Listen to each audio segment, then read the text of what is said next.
Hello दोस्तों, आपका मेरे चैनल में स्वागत है। आज की कहानी है सबसे बड़ा कर्तव्य।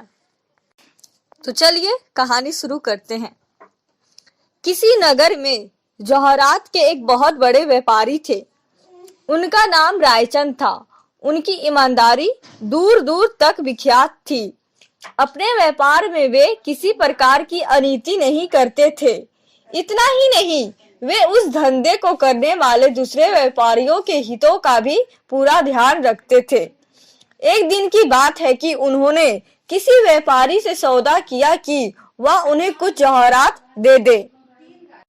उन जौहरात का भाव तय हो गया और यह भी तय हो गया कि वह व्यापारी अमुक समय के भीतर उस आदेश की पूर्ति कर देगा। इसकी लिखा पढ़ी हो गई और दस्तावेज पर दोनों पार्टियों के हस्ताक्षर हो गए। संजोग से इस अवधि में जौहरात का भाव बढ़ गया। इस भाव पर यदि वह व्यापारी माल देता तो उसे भारी हानि हो जाने की संभावना थी। यहाँ तक कि उसको अपना घर बार बेचने की नौबत आ सकती थी। बेचारा व्यापारी बड़े संकट में पड़ गया। उसे अपना वचन तो निभाना ही था। रायचंद भाई को जब जौहरात का मूल्य बढ़ जाने की बात मालूम हुई तो वह उस व्यापारी की दुकान पर गए। व्यापारी उन्हें देखकर कांप उठा।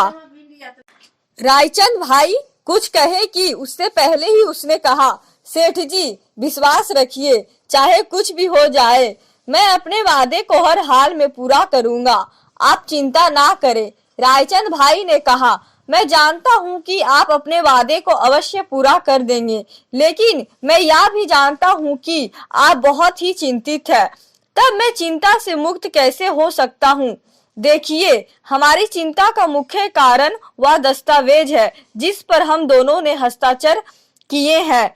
यदि उस हस्ताक्षर को नष्ट कर दिया जाए तो चिंता का अपने आप अंत हो जाएगा। व्यापारी ने कहा, नहीं नहीं सेठ जी, ऐसा करने की जरूरत नहीं है। मुझे 2 दिन का समय दे दीजिए, केवल 2 दिन का समय। पर रायचंद भाई एक क्षण को भी नहीं रुके। उन्होंने दस्तावेज को निकाला और उसके टुकड़े टुकड़े करके फेंकते हुए बोले, यह करार हमारे हाथ पैर बांधता था। इस सौदे में भाव बढ़ जाने से मेरे 60-70 हजार रुपये आपकी ओर निकलते हैं।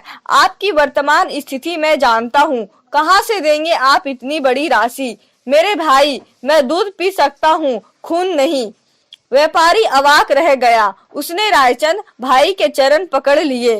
रायचंद भाई ने उसे उठाकर सीने से लगाते हुए कहा, आड़े समय में एक दूसरे की सहायता करना मनुष्य का सबसे बड़ा कर्तव्य है।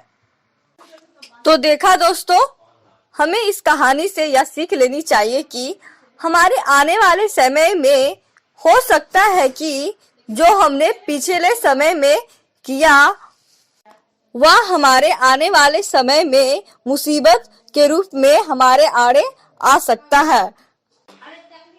तो ऐसी मुसीबतों को हम आपसी सूझबूझ से ही निपटा सकते हैं और एक दूसरे की सहायता कर अपने कर्तव्य का निर्वहन कर सकते हैं। तो दोस्तों, यह कहानी आपको कैसी लगी? प्लीज लाइक कीजिए, कमेंट कीजिए, सब्सक्राइब कीजिए और नोटिफिकेशन बेल को ऑन करना ना भूलें। धन्यवाद।